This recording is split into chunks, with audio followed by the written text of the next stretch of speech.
So guys, kamusta ang lahat? Big shoutout sa inyong lahat. Gagawa tayo ng ating coco jam or kalamay hati. May kalahating kilong gata ako.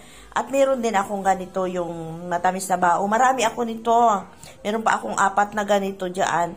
Napadalhan ako ng anak ko from La Union. So gagawa ako ng coco jam. So ayan. Dinurog-durog ko yung matamis na bao. Saka ko nilagay dyan sa ating gata. Antayin natin siyang matunaw dyan at maging malapot. At kapag malapot na, may tama na siyang texture, yun na yun. Pwede na natin siyang hangoy. Madali lang naman gumawa nito. So, balikan natin siya kapag siya kumukulo na. Ayan, dinurog-durog ko yung ating matamis na bao. Tsaka natin pakuluin dyan. Kumukulo na siya, pero meron pa rin siyang buo. Antayin natin siyang lumapot. Matunaw lahat yung matamis na bao at lumapot siya.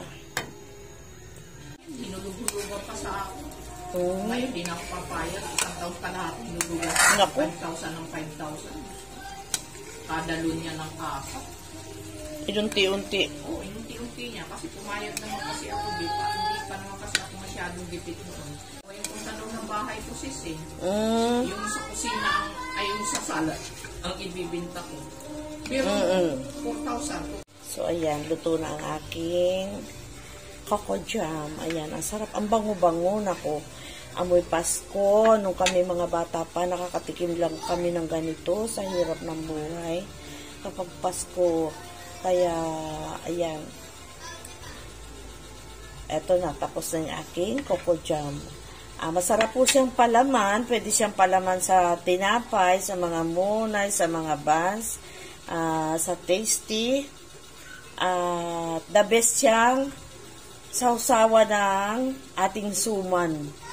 Kaya ako ay magagawa ulit nito ngayong Pasko. Ayan, may pagdadalhan ako nito kaya ako gumawa.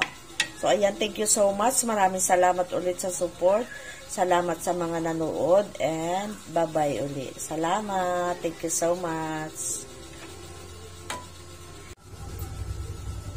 Ayan, tapos na. Meron na tayong sampililok, sangkaka or coco jam. Thank you for watching.